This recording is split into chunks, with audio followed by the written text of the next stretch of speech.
1, 2.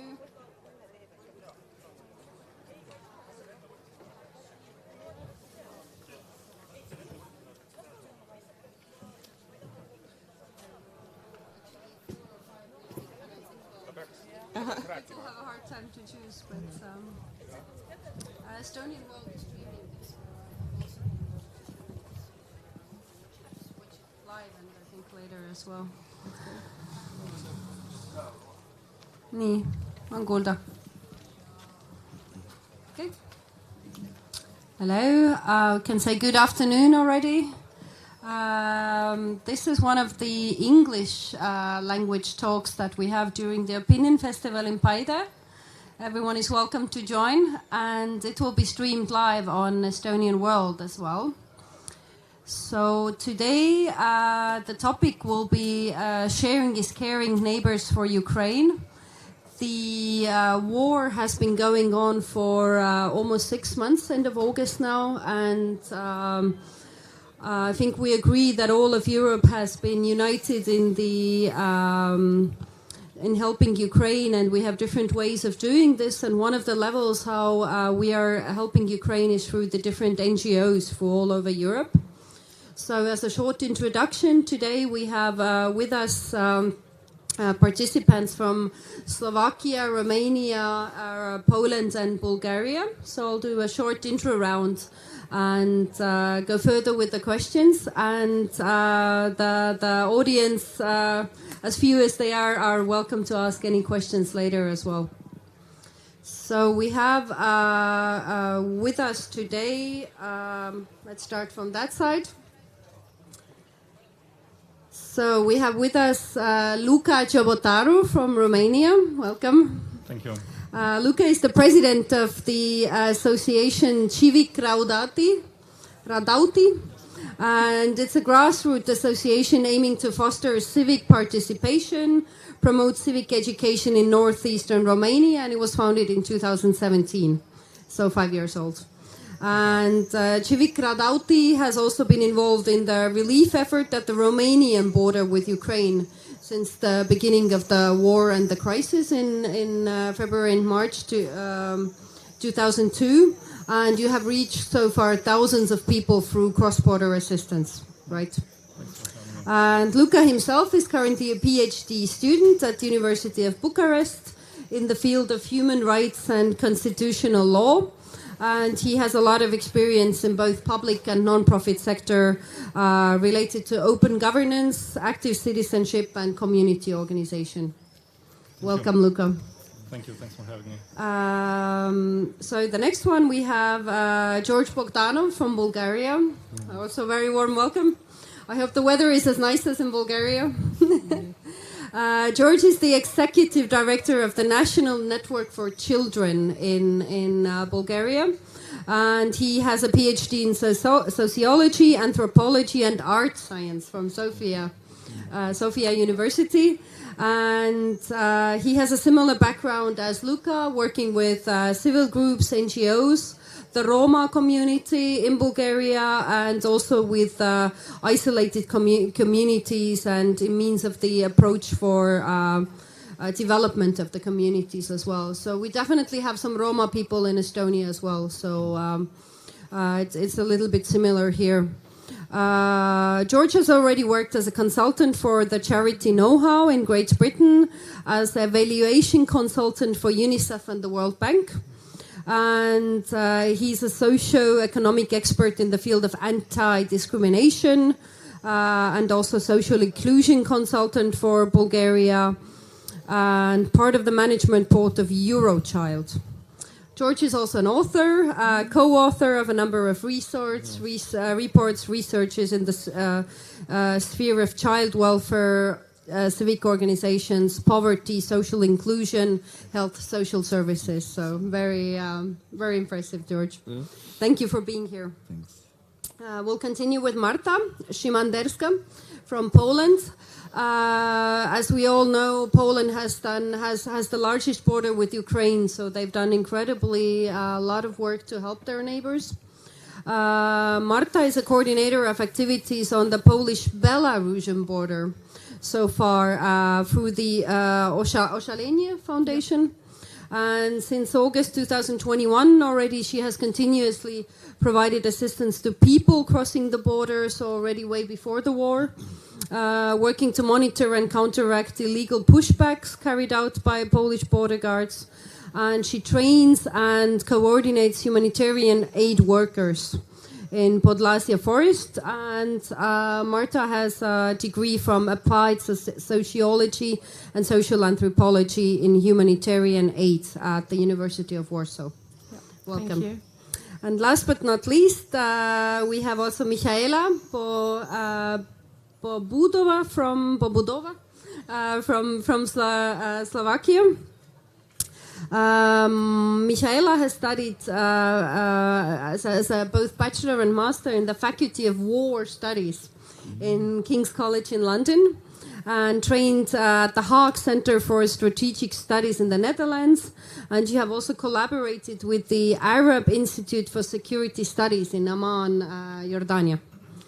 And in Slovakia, she's worked in the area of international security, development, and also in an initiative to resettle refugee families from Syria and Iraq. She co-founded and became the director of the civic association Marina, which assists refugees and migrants integration process, raises awareness about migration and integration. So Marina is actually amongst the leading organizations supporting the reception and integration of refugees coming from Ukraine, both at the border and in various cities across Slovakia.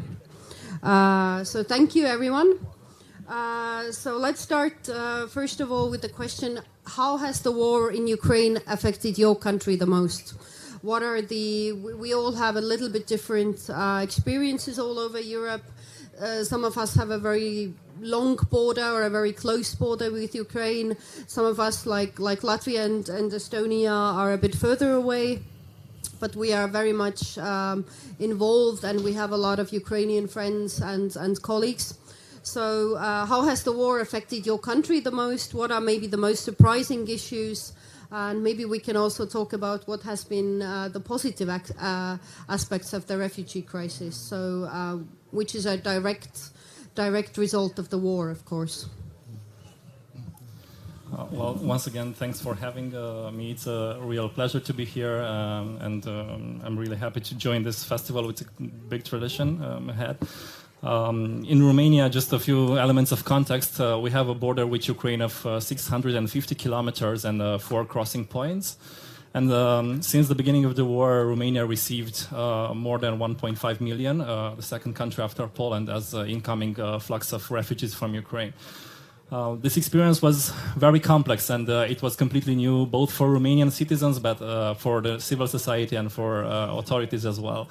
And the implications were from a military perspective. For example, Romania decided to supplement the budget for the military defense. From an economic perspective, the war made the current implications of inflation and all the economic effects even stronger, and they were felt by the population.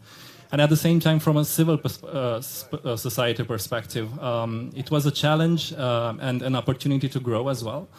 Because this cause brought us together, and in Romania, this cause created the opportunity to build some bridges between social actors, between non-profit actors, and also to work in a completely new environment with the state. So there is also a positive part, because this effort is an opportunity for the Romanian civil society to grow, and also maybe to sustain this effort on a long term. We know the war has been going on for a few months already, but no one can predict what will be coming after. So this growth capacity could actually lead to maybe a more organized, sustained effort, and the mobilization in the civil society was amazing. The first months and the coming months, the solidarity that was built. It still exists, and there were more than 250 NGOs in Romania active on the refugee crisis, from social services to emergency relief to cross-border operations. So As a general overview, the implications are very complex, and I think the civil society played a key role in dealing with this crisis. This is exactly what I've heard about Ukraine itself, how the people within Ukraine, there are also millions of people who have moved not abroad, but are refugees within Ukraine itself, and how they are helping each other, and how the civil society has taken a part. So I'm glad to hear it's very similar in other countries. George, what about Bulgaria? Actually, Bulgaria doesn't have a common border between Ukraine and Bulgaria. But even that, we have been affected from the crisis. Mainly, the Ukrainian refugees came through the Romanian border in the northeast of Bulgaria, and it wasn't expected as everybody. But the war brings a lot of issues in the country. As an executive director of National Network for Children in Bulgaria, uniting more than 140 NGOs all over the country, I may say that actually it has a huge implication on children's rights organizations. More than 130,000 citizens from Ukraine passed the borders in the nights, in buses, and etc. It was a very difficult time. And on the first line was the NGOs and the volunteers and children's rights organizations in the several places where the bus is coming and crossing the Danube.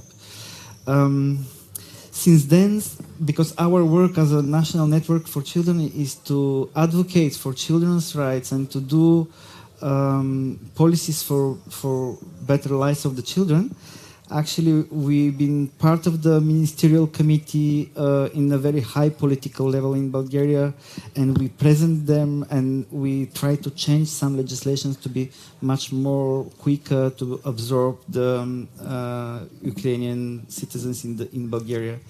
So there is a lot of issue around children's, but the positive things is that nearly 3% of the child population in Bulgaria is increased because a lot of children came from Ukraine. Of course, we have a problem now how to bring the children in the education system, but this is the issues which we can discuss later on. Absolutely. I think these are also the common issues, again, what each of the European countries are facing, who are accepting the refugees and need to find a place for the Ukrainian children in the schools. One thing that has stuck with me as well, I think it was also already mentioned in one of the panels yesterday, but a lot of the Ukrainians we have met here in Tallinn ourselves, and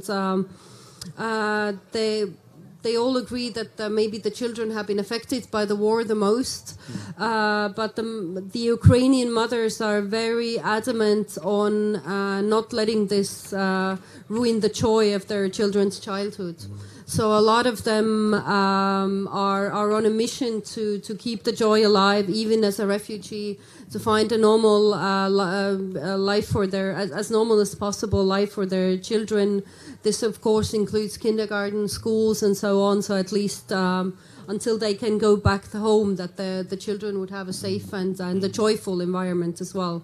So this is something that I have definitely heard from a lot of Ukrainians. So I think the children topic is especially important. So thank you. Let's continue with Poland. Do you already know how many refugees has Poland received? How many million at the moment?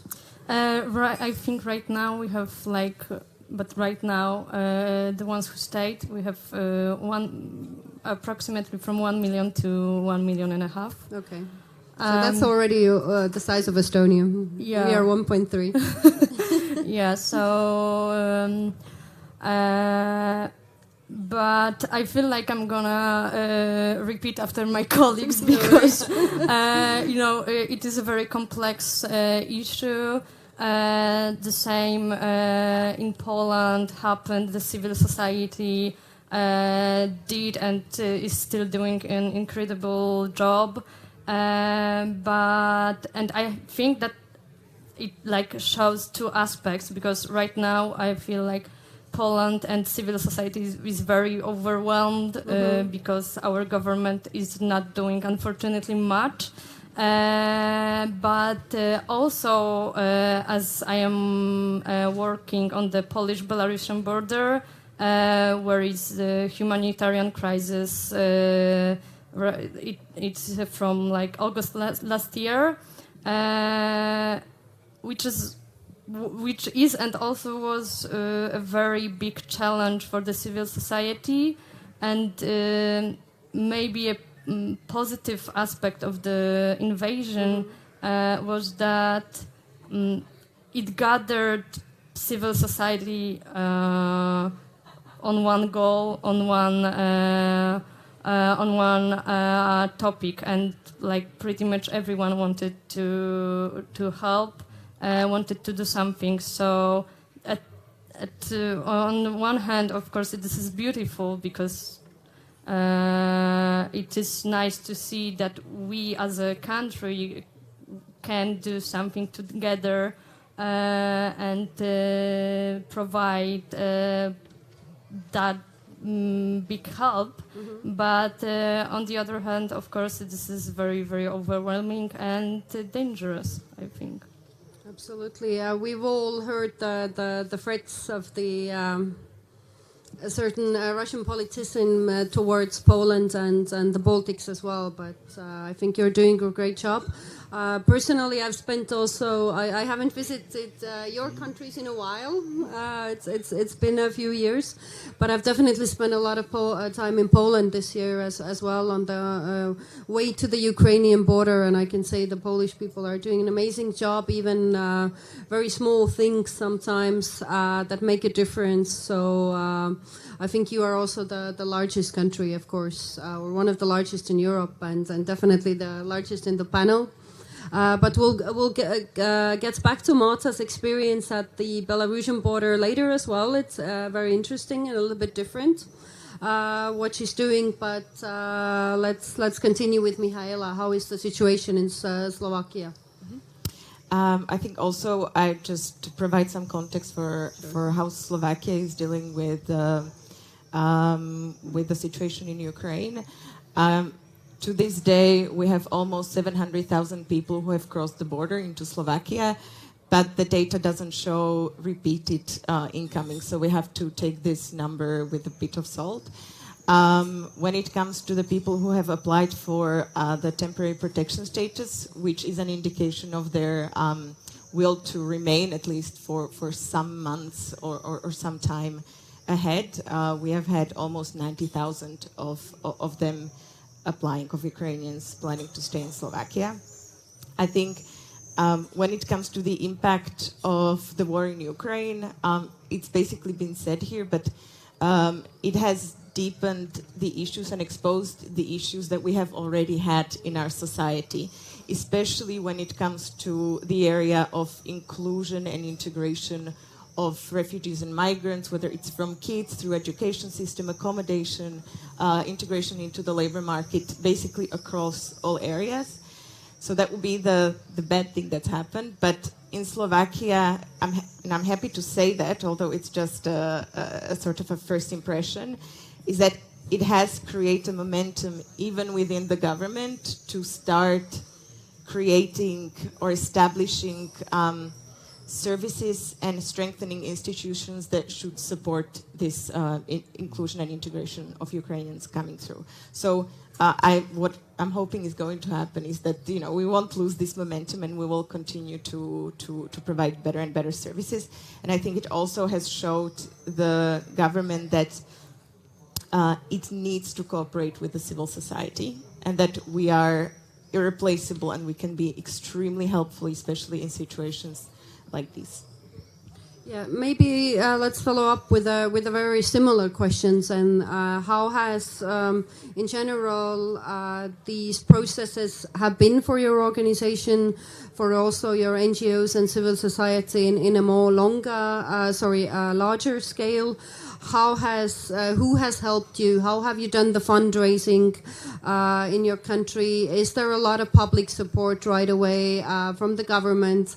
Do you have to fight for the cause? Who are your main supporters? So maybe let's talk about like that the war was a huge shock for most of us. I think it was a wake-up call for many countries, not all Eastern European countries, but a lot of the countries had to change overnight and find the means and so on to help Ukraine and first and foremost help the refugees.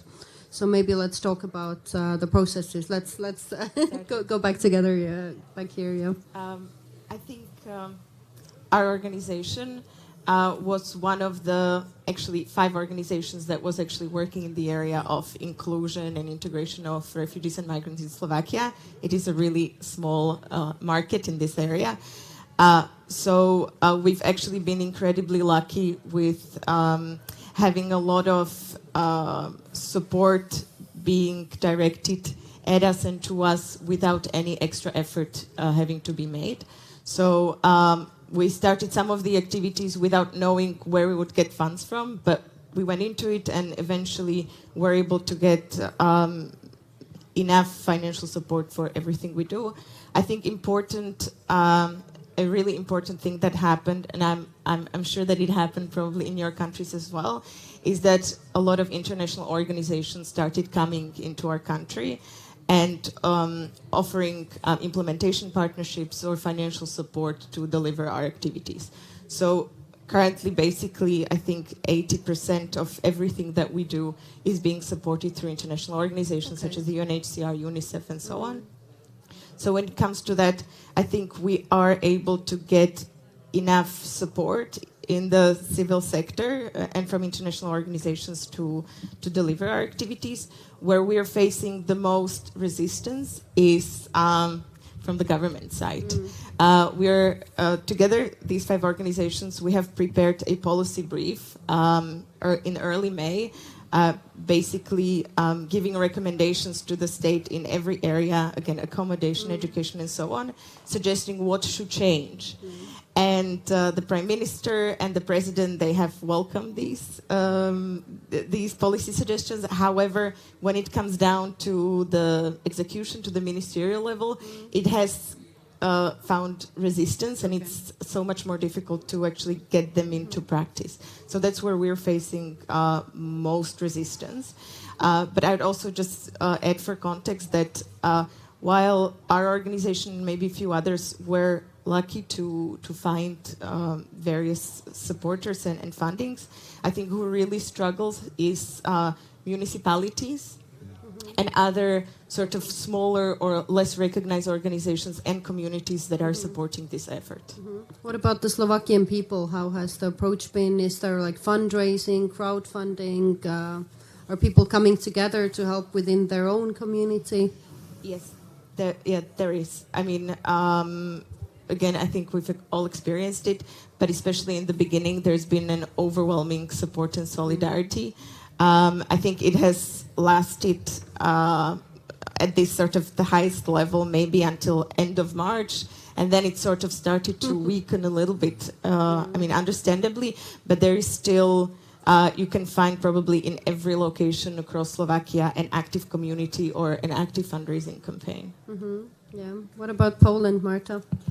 Well, the same as your organization. Our organization has over 20 years of experience in integrating foreigners in Polish society and educating foreigners, also teaching Polish as a foreign language. So, and we've become quite a big organization and organization that people know about. So for sure it was much easier for us to gather some sources. Our organization is not depending on the foundation from the government. So it was as for the financial way aspect, it wasn't that difficult for us. And of course, as we have experience, we also have many resources. We knew how to integrate people, how to work with people to teach them Polish language, etc. But the same from the government. It's the government doesn't want to cooperate with NGOs most of the time, and we also try to suggest what should the migration policy should look like, but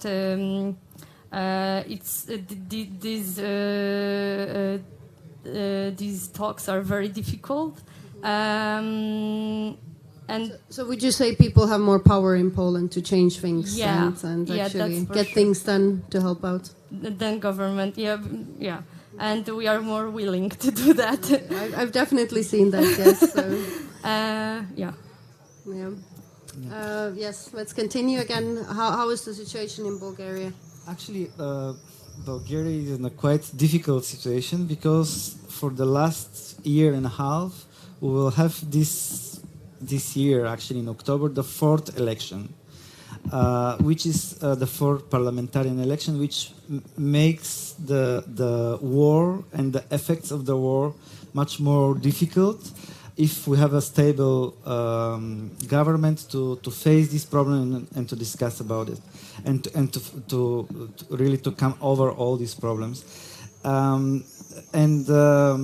Just we recover from the COVID-19, and then the war started, and that was the completely new government and new people who don't run the country before. It makes really difficult for them to organize themselves, but even that they succeeded to do a so-called coordination unit with the Ministry of Council. And we've been part of this coordination unit and started to work together with different ministries and things. But there is a huge people from the ministries against these new people which came to the power and become a real mess for the situation. But even that they succeeded to do a lot of things, even as a new people. In terms of NGO sector and what's happened with the children's organizations, basically the Bulgarian NGO sector is left alone on these battles. Okay. There is no international NGOs to help or to do anything about the issues of refugees and children who are based in Bulgaria. And this is really a huge problem for us because we have to maintain or work within this kind of resources what we have it now. Even more, we started to have our own fundraising activities to help people. Our government decided to give to every person 40 leva, which is 20 euro per person for the refugee to be kept in the hotels, which was great. But this is for food and for accommodation. But after that, there is no other things like educational activities or pampers or medicines or whatever. And these people come with a huge problems with their own, and the rest it helps from the NGO. So we did a campaign immediately after the war. We said to our individual members, individual donors, that for the next 6 months, all the individual monthly donations for the National Network for Children will go to Ukrainian children there. I mean in Ukraine, because we have a lot of signs from our partners there that they're facing a huge problems like moving orphanages from one place to another one. So we supported the Partnership for Every Child in Ukraine, and also Women Consortium in Ukraine. and they're doing a lot of work on healing and making psychological intervention with women who face the awfulnesses of the war. So this is basically what we did. But I'm absolutely agree with Michaela what says that it's actually the war is deepening our problems what we face before. In some cases, we have cases with children with disabilities, for example.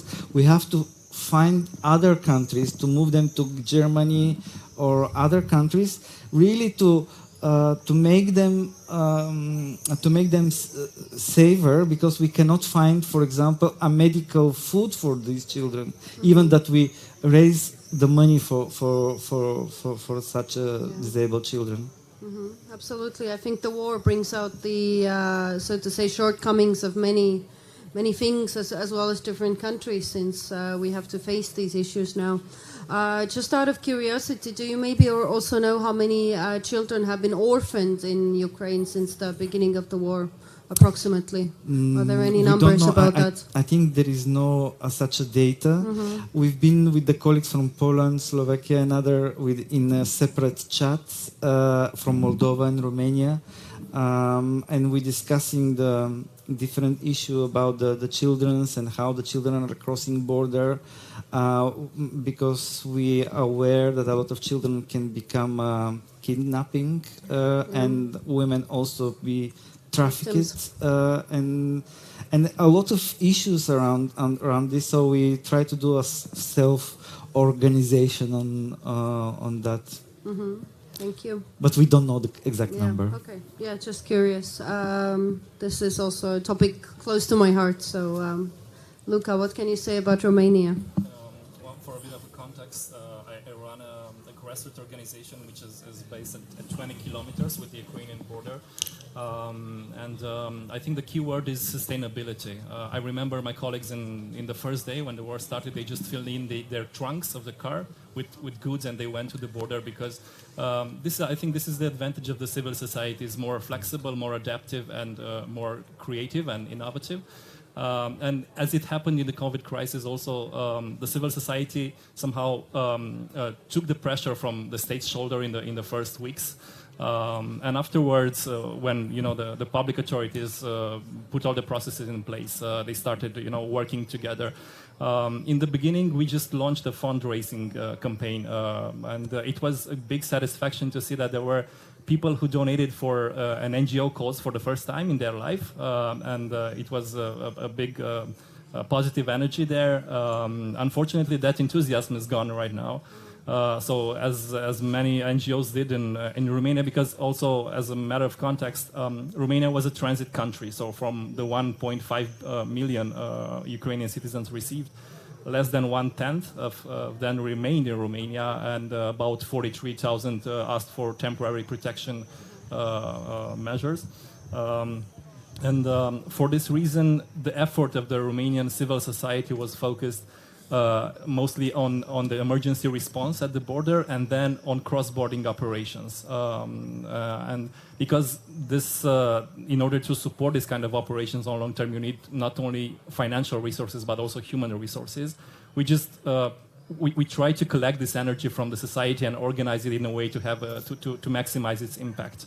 In the further months, we reached some national donors because people already got aware, and the companies, the private actors, got aware of this situation. And after starting with April and May, the international organizations stepped in. And right now, I think 90% of our work is based on the support they do. We managed to send more than 130 convoys to Ukraine, reaching from Kiev, Kharkiv, Ivano-Frankivsk, and some other areas, and also maintain that support at the border, which would not have been possible without the financial resources, but also the human resources. And the city we work in is a bit bigger than Paide, so it's not very easy to find qualified human resources and to use some people who have their full-time job, and at the end of their work they start doing communication, fundraising campaigns, and everything.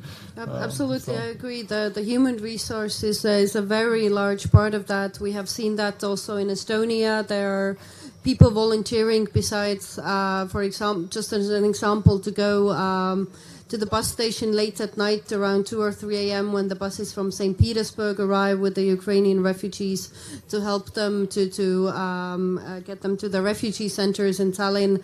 And with most of us having a full-time job, you know, it's very hard to go get up at 2 or 3 a.m. and so on. So the human resource has been the most first of all, the most important one, but also ones where we have definitely also seen the how people come together and want to help, and I think we agree it's the same in all the countries.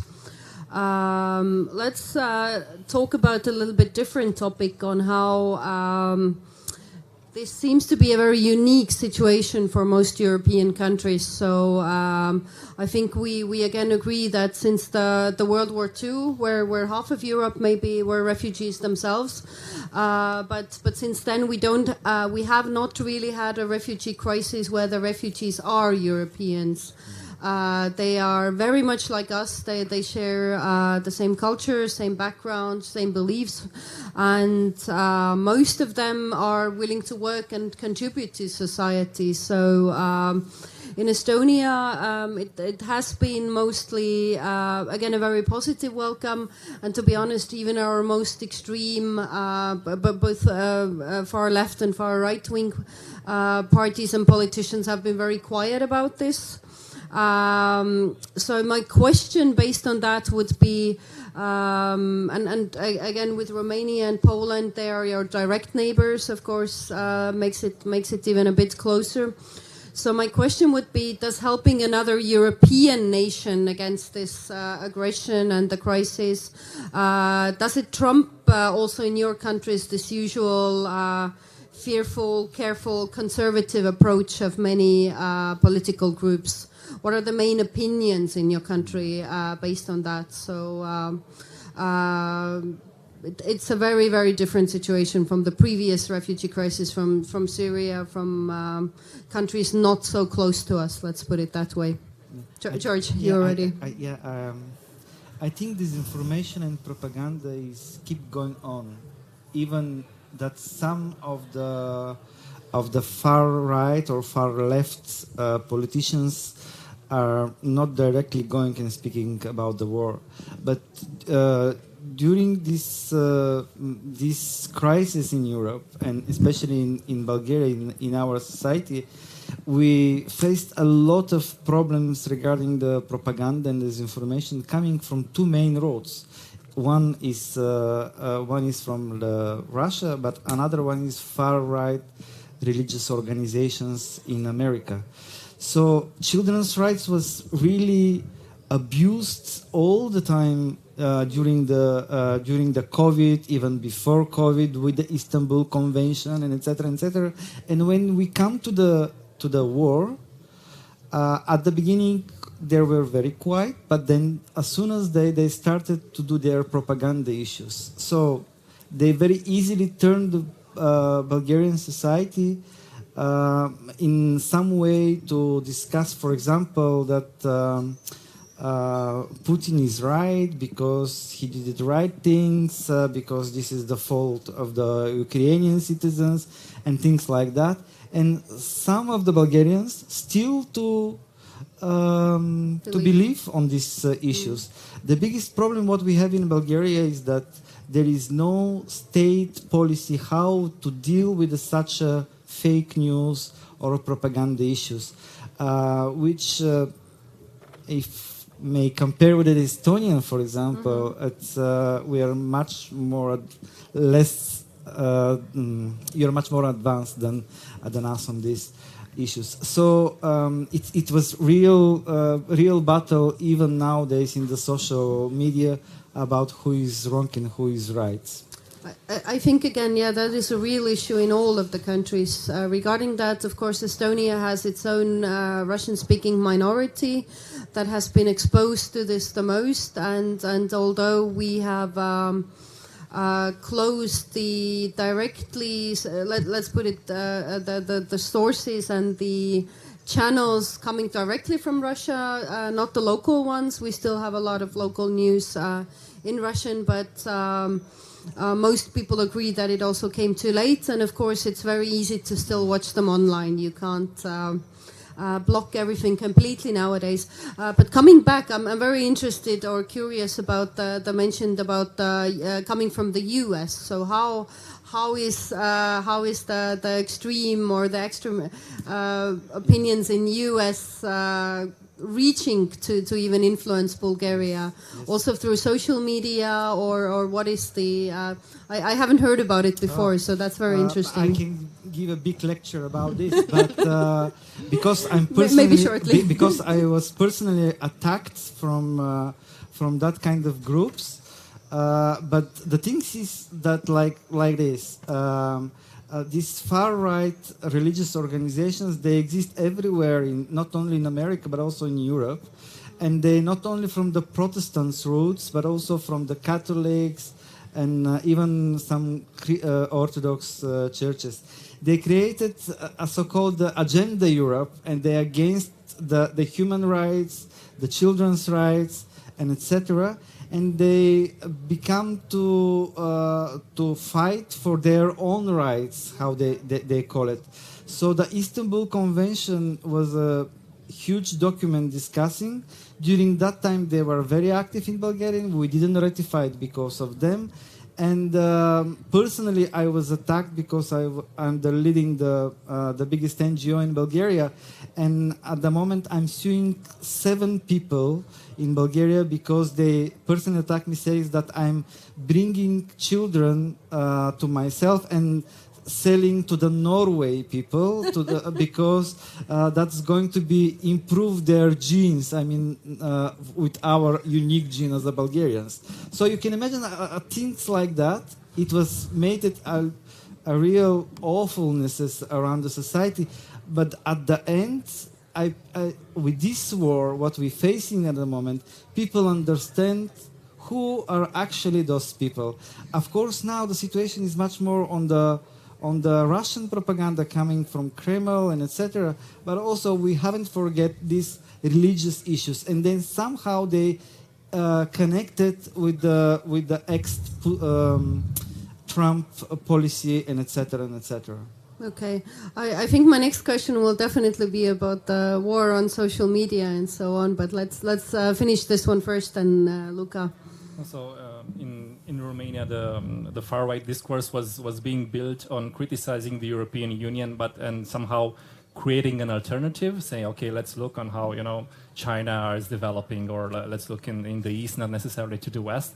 And when the war started, somehow the object of the discourse was they were left out without this kind of discourse, because the European solidarity was amazing, and we know European Union is not perfect, but it's the only option for democratic values right now.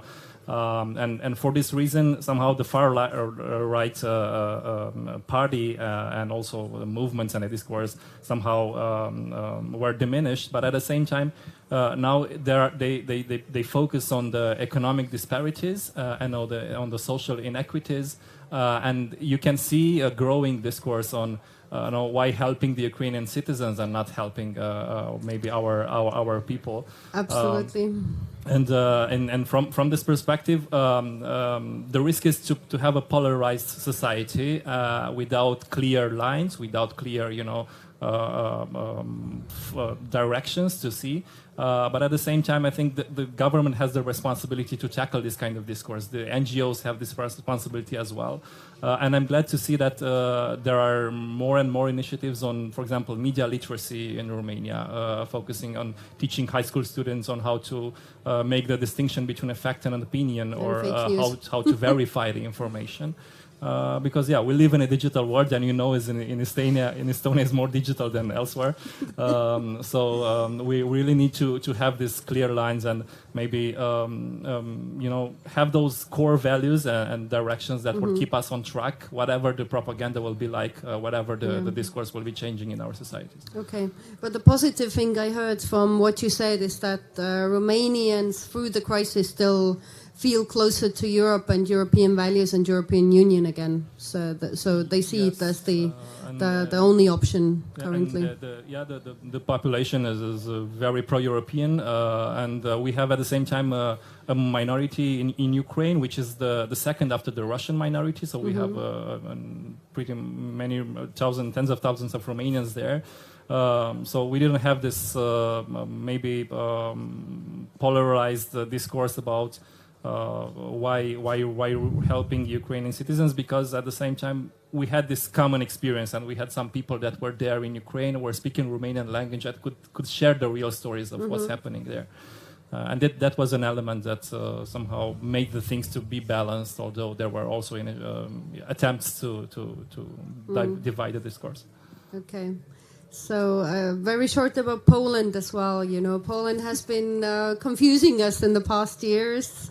We follow a lot of the very conservative, religious, and so on, the abortion ban and so on. On the one hand, like you mentioned, the government, the politicians, and so on, the extremes.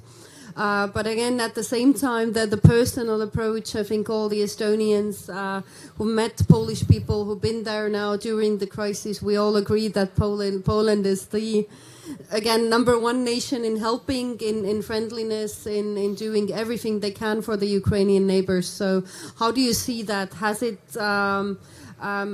it made these more extreme parties or wings a bit more quiet? Or has it even fueled the fire? How do you see that, Marta? I'm also still surprised, but in this question I have to mention the Polish-Belarusian border of too, because on one hand we have people who are crossing the border from all around the world, from Yemen, they are from Syria, from Afghanistan, from Sudan. From Congo, people fleeing from the same thing, the war. So, and Poland is not only not helping them, but is actually killing them. So we have that, and then we have Ukraine, where I think why our conservative government is, of course, helping, but is letting help NGOs, maybe. Not getting in the way. Yeah. Is first of all because even before the war, which started, of course, in 2014, and before the invasion, we had quite a good relation with Ukraine. Between Poland and Ukraine, the relation was quite good. And but then after the invasion, even on this border, it happened a lot that people of color weren't treated the same way. People didn't want to take them to the cars. They only wanted Ukraine citizens. Which was really difficult. So yes, it like conservative parties are agreeing that we have to help people fleeing from Ukraine, but what they mean, they want to help white people fleeing from Ukraine. That's very sad, but yeah, thank you for being honest. What about Slovakia? I know a bit less about the political situation, and it's been years since I visited, but could you share us your opinion about how Slovakia has dealt with this? Yeah, I mean, currently in Slovakia we have a government that's the better choice of the two that we had. And from the very beginning, it's been an overwhelming support for Ukrainians, to an extent that even the far right and the Russian sympathizing parties felt that they shouldn't be too loud about it because the society was unified in supporting Ukrainians, and it has continued throughout. I think still we have overwhelming support for Ukrainians. It has eroded slightly because of the same experience that Luka was describing, that right now we're because it has having so many people in the country has created a lot of social tension and so on, that there is we're starting to hear more voices criticizing the support that we're providing to Ukrainians. There are insufficient spaces in kindergarten, so people think that Ukrainians are preferred when giving out spots. Slovaks are, this is a very popular criticism, Slovaks are unhappy about helping Ukrainians that are wealthy. So there was a big thing about like Ukrainians coming in Mercedes and BMWs and so on, because refugees should only be poor. And so there is a little bit of this, but still overwhelming support. There's been some research or focus groups done in Slovakia, and it seems that Slovaks are generally supportive. What they want to see is that support is being effective and targeted, and that there is no waste and unnecessary support provided to those that don't need it. And we also share the same experience as Poland with regards to this being making differences in color of skin or the origin of Ukrainians. Actually, our organization was at the border from the 26th of February, and I think 26, 27, and 28, we had the most people coming through the border of foreign origin. So we had Nigerian students, Ghanaians, Indians, and so on. And we have seen firsthand the different attitude and approach to them.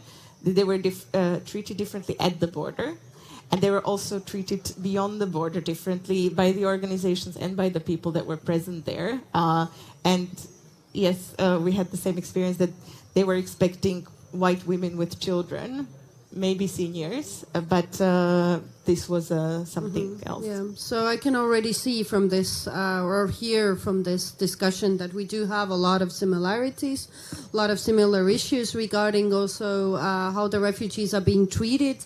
And one thing that also now was one of my questions, but you already basically answered, is that there is also still some, pushback or something from the local society. Again, some of the minorities in Estonia, it has been some of the local Russian-speaking people in your countries, different groups, but there's definitely been also some kind of complaints that they've never received this kind of support, and that we should help our people first. So I think it's also an important topic to realize where the local frustrations lie, basically.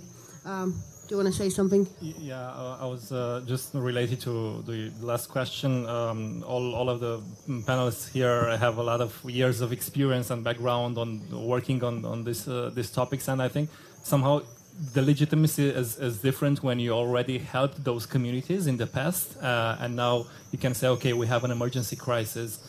This is the priority, but however, we did these efforts in the past, and we will do them in the future. So you can tackle this kind of discourse by showing actually what has been the effort so far, and that there is no actual discrimination or a preferential treatment, but it's just about prioritizing the resourcing according to some urgent needs when people flee from war zones. And we've seen this kind of reaction not necessarily in urban areas, but in smaller communities, and you can tackle them in this way. And that's a very good tip, also for Estonians, and also for in general, honest communication is the key.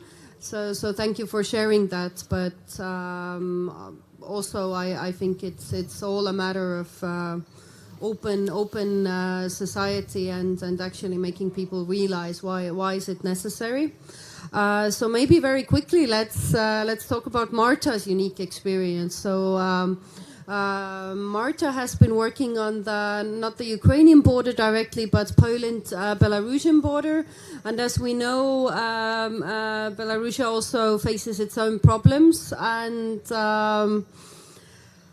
maybe you can tell a little bit more about the experience and how is it working with the Belarusians. So again, personally, a lot of the people I know that the Belarusian people have escaped to Europe already before the last elections and the demonstrations.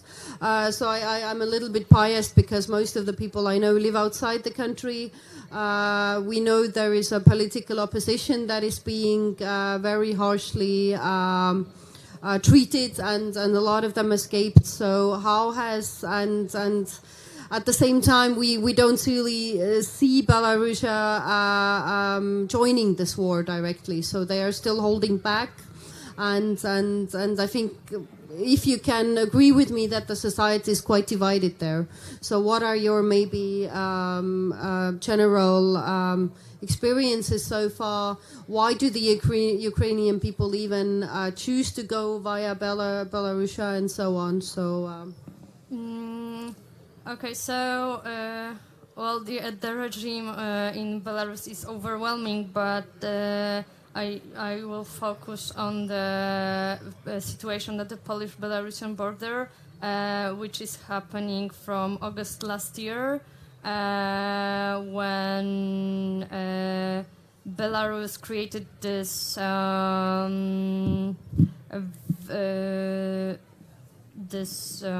path for refugees and migrants to come to Poland. Of course, they thought that they will be welcome here, or they thought even that they will cross to Germany. But yeah, the situation is that Poland is not letting people to Poland from Belarus, which is of course illegal. The Polish border guards is pushing people back to Belarus, is using lots of aggression, and is breaking international law. But so what can you do against it when you're at the border? Well, we provide humanitarian help, which basically is coming with food, with clothes, with water, hot tea, and it's happening for 1 year now. And we thought last August, we thought that it will end soon, but it didn't, unfortunately. We have a wall now. Yeah, we have a wall now on the Polish-Belarusian border, which won't probably change much, but is, I think, symbolic as for the policy of our government. And yeah, we only can provide humanitarian help, and if people want to stay in Poland and want to apply for international protection, we of course help legally with that. But this is a very hard choice for them, because they of course know what is the situation in Poland, and we tell them that too. And it's, even if we help with getting an asylum, which should be legal and open for everyone, even if someone crosses the border illegally. Even if we help, it doesn't mean that they won't push this person back to Belarus. Okay. Yeah. So do you think in case, or here's hoping, theoretically Belarus will get a more fair democratic government at some point in the future, would this change their relationship with Poland? Would it make things better? Uh, Or is it damaged beyond control, the relations? Yeah, I think so. I mean, I cannot imagine if Belarus will have like a democratic policy, but even if it would, Belarus and Poland is as responsible as, I mean, they are both responsible for the situation. Mm-hmm. So it's not only Belarusian fault or a fault, but also the Polish side, because they chose to break the law, and they chose to, I mean, we chose to. Our government chose to, and unfortunately, government chose to because our civil society is racist and doesn't want refugees and people of color. Well, again, thank you for being honest. It's a very difficult topic that we can't, of course, discuss all of it today. Before we wrap up, are there any questions from the audience? We can give the mic a little bit further.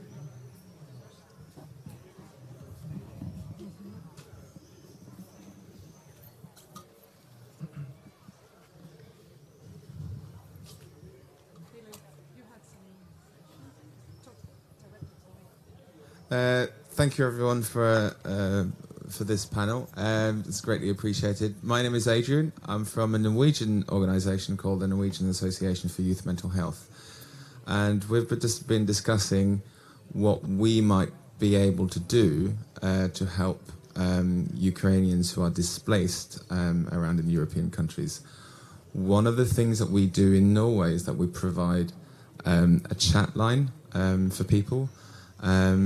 And I wonder if there is an opportunity for us to take part in and potentially be able to fund an effort to provide support in Ukrainian across Europe to displaced Ukrainian refugees. And if you think that would be viable with Norwegian funding, and if there are people, NGOs, organisations who'd be able to participate in a project like that.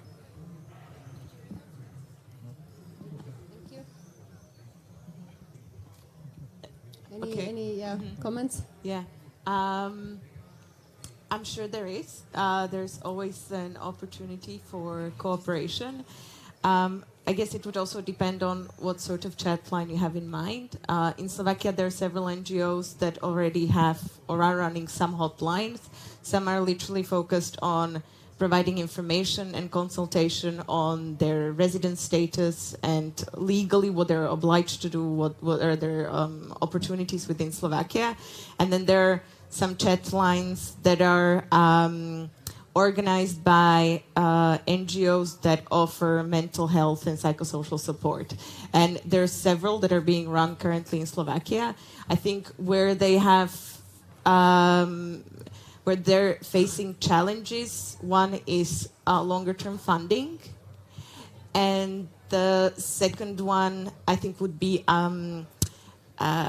disseminating information about this hotline within Ukrainian communities. So they're not, I think, covering the entirety of the refugee communities that have come across. So I think if these two things would seem interesting to you, I could definitely put you in touch with these NGOs. Mm-hmm. Any other comments? Just really quickly, yeah? Yes. It's my turn. Yes, my name is also Adrian. I'm also from Norway, so that's that's how it is. We're actually doing both. We have one chat which is regarding mental health issues, and we also were running a chat regarding legal advice when it comes to specifically mental health issues in Norway, but also in a broader spectrum. So what we're looking for, pretty much as Adrian said, is partners that would like to work with us to make a chat line, not a phone line, but a chat service in Ukraine, in Ukrainian, run in a European country outside Ukraine, obviously for now. And we are not primarily government funded, so we're privately funded, and we would like to raise money in Norway for this purpose. So that is the question. We are looking for partners. So we are here today, tomorrow, so just come and say hi. That sounds great. So I definitely agree because again, we are all in this together. So again, like I said before, some of our a bit closer neighbors to Ukraine and are more directly affected. But I don't think there's any country in Europe that's not affected by the refugee crisis. So I think it would be the greatest experience to simply, first of all, share contacts, share experiences, suggestions, and just help each other out. So we'll definitely come and talk to you right after this is over, in a few minutes. So thank you for the great initiative. But I agree. Let's just stick together. And every country, as we discussed, has its own issues to face within the crisis, and we can also help each other with that. One more. Yeah, thank you. I'm not Adrian, and I am not from Norway. That's okay. My name is Mikołaj, and I come from Poland. And I wanted to ask all the panelists about the issue of the labor market and the impact of refugees on the labor market. How did it, or has it impacted the labor market? What will be the impact in the next month or years? Because the thing is that, my expectations are that the war will last. I would like it to finish as soon as possible, but I am afraid that it will last quite a long time. So I would like to know more about it, especially from the other countries than Poland, but I am also interested in the Marta's point of view. Thank you. Thank you, Nikolai. It actually goes well together with one of my last questions. So again, like we already mentioned, there might be some all kinds of refugees or cliches that I think even one of our politicians in Estonia posted that, what do you mean they're refugees? They have really nice clothes and mobile phones. But to be honest, again, it is a different crisis. So a lot of the refugees from Ukraine are actually highly educated. They're intelligent. They speak European languages already, mostly also manage in English. And they would, and it's also a unique situation that they really do want to work, contribute to their experience and the skills to their new country, instead of just waiting for benefits. So at least, again, this is what the Estonian experience has been mostly. So I will tie my question to yours, Nikolai. So what is the situation on the labor market? What are you doing to integrate the Ukrainians best? And also in a broader picture, how can all the receiving countries in Europe really best benefit from this, benefit from the Ukrainian skills and enthusiasm as well? Do you have any experience already? Do you see the broader picture? Most of the people who entering the country in Bulgaria, they are women with children, and mostly what they did is a kind of cleaning job or the job of the in the hotels, like waitresses and etc. etc. Of course, we have some people who entering the country with the higher education, like doctors, engineering, and etc. We try to integrate them in the society, but because of the legacy of the diploma, it's very difficult to engage them and to put them in the appropriate job for them, even that they could be a really high educated people. A lot of those people who left in the country, as I said, 130,000 people are just crossed the country, but then nearly 80,000 are within the country. So mostly of these people are poor. The education is not that higher, but they still integrated in the labor market as a child caregiver, givers or different on different issues. Even that we have some hospitals in Bulgaria, they they accept doctors from Ukraine and they work together with them, but they didn't give them to do operations or different kind of things. So it's really helpful for those people to find job and to do something else, not just sitting in the hotels or homes and going back with the trauma of the war, what they have it. Absolutely. I think also, just as a side comment, it is definitely language issues. Again, Estonia has a Russian-speaking minority that can help, or at least it helps to start learning Estonian as well, since it's still the only official language that we have. And I guess in Poland maybe as well, Polish and Ukrainian still a little bit more similar than any other languages. So it would also be a little bit easier than to go to a country where there is hardly any Russian speakers or hardly any other touch points for both culture and language-wise.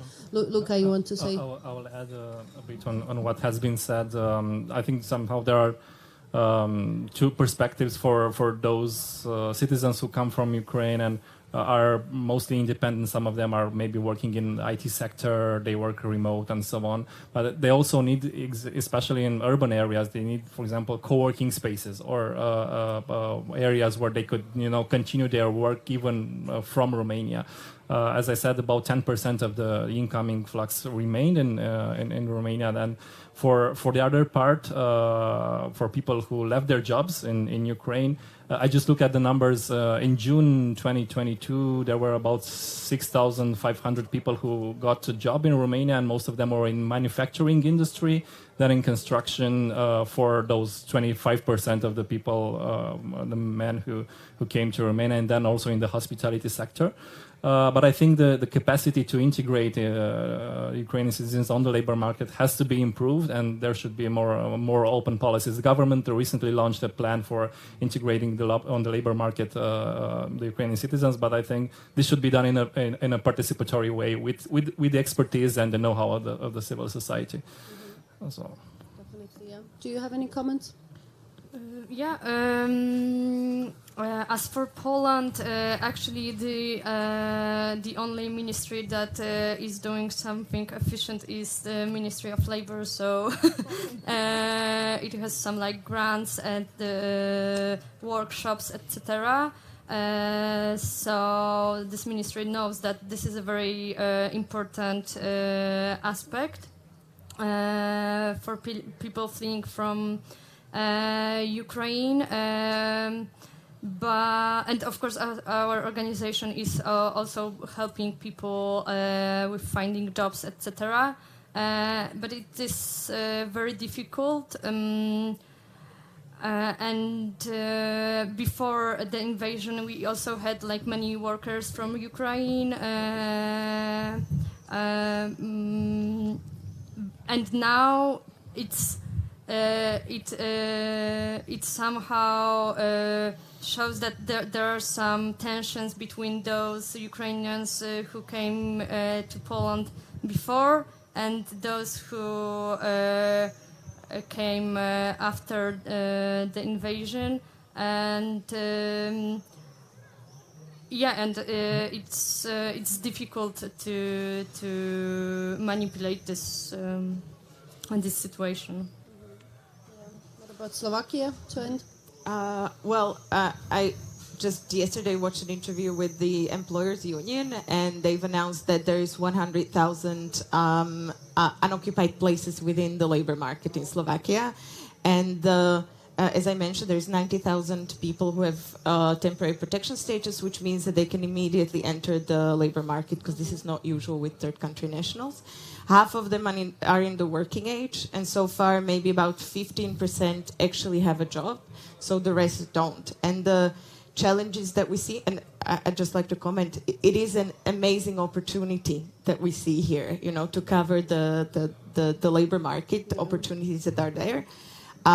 So it's definitely worth an investment from the government and even from employers associations and to the civil society. The challenges we face, and I think they've been mentioned here, are we have a very cumbersome process of nostrification of diplomas and qualifications. So again, we have a lot of highly qualified people coming in, but it takes forever, and in some areas, especially for regulated occupations, it is almost impossible. Secondly, language acquisition. It's one of the biggest barriers, especially in more qualified jobs, because we are still an overwhelmingly Slovak society, and you need to be able to speak to your coworkers, to your clients, and so on. The third thing that we're facing is that the people, adults coming in their working age, are mostly women and are mostly mothers.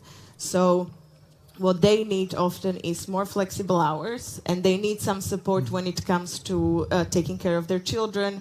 They need to be in a job, in a location where there are places in kindergartens, where schools can accept them, and so on, where they might have some childcare available.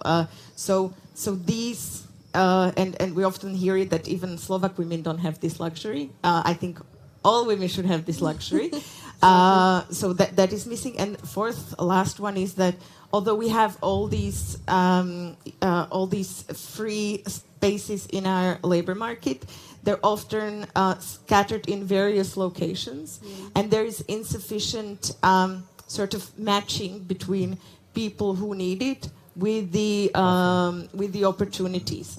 And often it doesn't just come down to a job, but it comes down to the availability of accommodation and all of these associated services. And this hasn't been sort of pulled together enough to provide to any candidate a complex picture of where they would actually be going to. Absolutely. This is a really good example, and these are exactly the issues we are facing, as well as we have a lot of the jobs are in the capital, but it's still much easier to find accommodation and kindergarten in the rural areas or smaller towns. But yeah, thank you for bringing out this general picture. We have the need, we have the people. How do we put them together? How do we manage that? Yeah, one more. Mari? Yeah, Mari from the Open Estonia Foundation. I have a question that Michaela just tackled, but also to the rest of the participants regarding teaching the language, the local language. We have the same, let's say, problem in Estonia. We just don't have enough teachers who would be able and be there really right now to teach Estonian. So is this something that you also encounter in Romania, Bulgaria, in Poland? And another very practical question that also Michaela mentioned, the accommodation. At first, I mean, during the first months of the war, there were, people were very generous. The refugees found places to live, etc. But now, I mean, we are slowly going back to the I would say, like the usual situation. September is coming, people expect rent, etc. But they are not so welcoming anymore.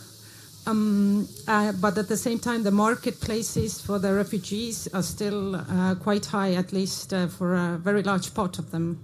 So would you like to comment on that, or these two questions, the capacity to teach local language and the rental market? Yeah, so again, just to extend that, we need a longer plan. So let's wrap it up with that. How are we going to solve these problems? It was mentioned, the war is not going to end anytime soon. The refugees will most probably stay longer than they have planned in each of the countries. So how do we really tackle these problems?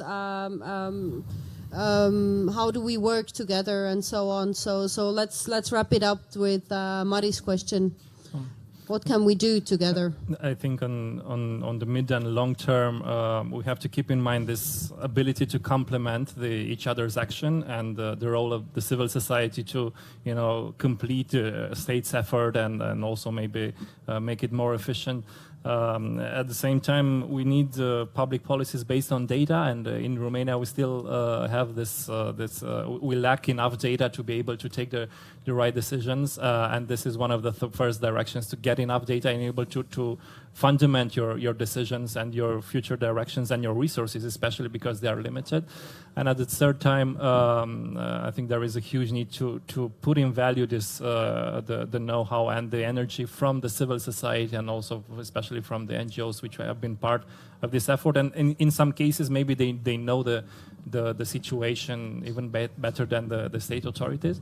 So we need to find a way to make this partnership sustainable, and also regarding the capacity of hosting people. Even the influx has diminished right now. Romania kept its capacity to accommodate people in transit centers and so on, but this is not a long-term solution. So you need to combine this with developing permanent places, and also invest in the capacity to train more people to integrate them on the labor market. And thank you for the questions. What about the Romanian language? Do you have enough teachers? Is it hard to learn?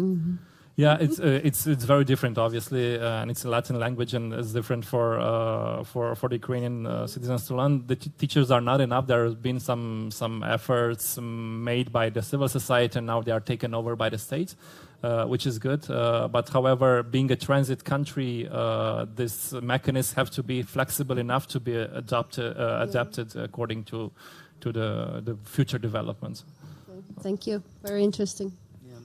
In Bulgaria, we have a lot of efforts on this from the NGO side, of course, together with the Ukrainian Museum for Children's Creativity. We launch a fundraising campaign, and just for the organizations to open clubs for learning Bulgarian for children, but also for adults. It's very difficult because we're really opening some clubs in some places where it's some people there. But the thing is that, of course, we will do it, and we will continue to do it, but it's not enough. Let's say like this way. What I would like just to say as a wrap up of the things, we as a national network for children. In Bulgaria, we seen the war as a bit in broader context. Yeah. We've been in a war before the Ukraine. Yeah. This war is coming from this disinformation and propaganda, dividing societies, what has been said from the colleagues, dividing our societies, make them vulnerable and make them even in a really difficult stage. And for us, the war is taking away of childhood from children. It's needed to have the efforts from everybody. I mean, from politicians, from the NGOs, from people who are opinion makers in the societies. And we have to continue. If the war is stopping now in Ukraine, we all pray for this. The division of our societies will continue, and we have to be focused on this to unite the societies, to make them much more accessible for others. Yeah, thank you for bringing this out, that this has not only united societies and communities, but also torn them apart. This is a really good point that we have to work on. We have to fight also the fake information and propaganda that is going on during the war and so on. So this is a really, really good example that, again, Estonians wholeheartedly agree with. So let's focus on the points that unite us and try to bring people together instead of letting this terror communities apart. But this is also a very, very difficult topic, but thank you for bringing this up. In the long term, I'd say that like the most pressuring issues are education and integration. and but they have to be resolved systematically, not by grassroots initiatives such as teaching Polish language, because even though they may seem similar languages, learning Polish is very difficult, as people told me. So is Estonian for everyone else then, Finns. Exactly. There are many organizations, many people who are now teaching Polish. But teaching Polish as a foreign language isn't like an easy job to do. It's not something we can do naturally. So it has to be resolved systematically by the government. As the same for the accommodation. That was the question. And so there's still room in Warsaw. Maybe not, but yeah, but many temporary places for people fleeing from Ukraine are closing. For example, in Warsaw, we have one of the last ones that is still working, and I know that there is a plan to close this too. So because we have to. And so these are the most pressuring issues, and I think it should be resolved by cooperation from the government with NGOs, especially NGOs led by people with experience of being refugees. Absolutely. Yeah, and how is Bratislava and the rest of Slovakia? Like you mentioned, it's also a bit divided. Maybe I'll just address the need for language teachers. We definitely are facing the same issue. I think currently Marina employs maybe up to 20 language teachers, which work across 3 locations in Slovakia. We are being asked to train language teachers even beyond these locations. And what often happens is that lay people start teaching the language in various locations where sort of trained professional is unavailable. So that we definitely see this. And we have various other issues with regards to the Slovak language sort of know-how and institutional base, or just generally. When it comes to capacities for accommodation, currently Slovakia is providing financial support to both private accommodators or owners of private accommodation and to hotels, boarding houses, and so on. It's a relatively generous package actually, and it's been now offered until the end of September, and we're still waiting to hear whether they're going to prolong it or not. But I think they will, because it's taking too much time to decide, and we're pressuring the government to not make these or not announce these really important decisions last minute. I think with regards to longer term perspective, and this is something that we've been advocating for in Slovakia, is that we are assuming from experience that the longer a war situation is ongoing in the country of origin, and the longer the people remain outside, the more likely it is that they will stay. Yes. So for any country hosting refugees, it is the smartest calculation to make. Absolutely. Is to look at it longer term and to think that these people are actually going to stay here longer term, for years to come, and maybe indefinitely.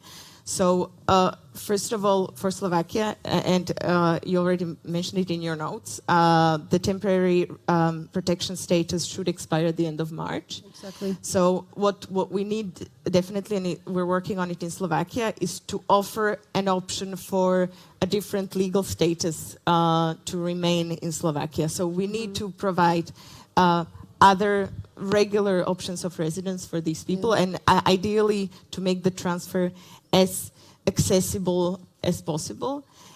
And then secondly, we need to, and it was already mentioned here, we need to have a robust integration strategy which goes across all of these issues that were mentioned. Education is a big problem in Slovakia, but also accommodation, labor market, and so on.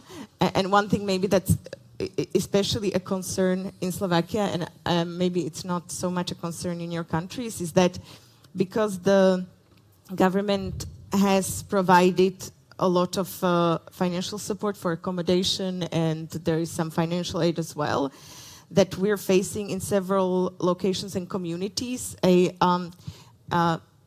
a passiveness and sort of reliance on support. Yeah. And the big thing for us, I think, will have to be a path to independence. Yeah. And if there will be a cutoff point for when the government subsidies and support will end, we need to beef up any type of support that we can in order to help people to become independent and to get their own accommodation, jobs, get children to school, and so on. Yeah, there's a saying in Estonian, give them the fishing rod, not the fish. So thank you, everyone, very much. To sum up, I think we can conclude that, again, we are all in this together. So like Marta said, we need to push our governments. We need to help our civil society to help. We need to work all together on that, and definitely each of the countries has its unique issues during the refugee crisis, but we all have a lot of common issues, problems, but also, as we spoke about, opportunities for both our labor markets, our societies.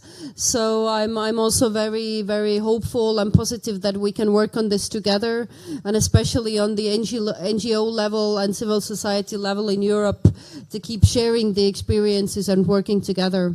So thank you, everyone, for being so honest and straightforward tonight. A very big thank you to our sign language translators, Riley and Katie.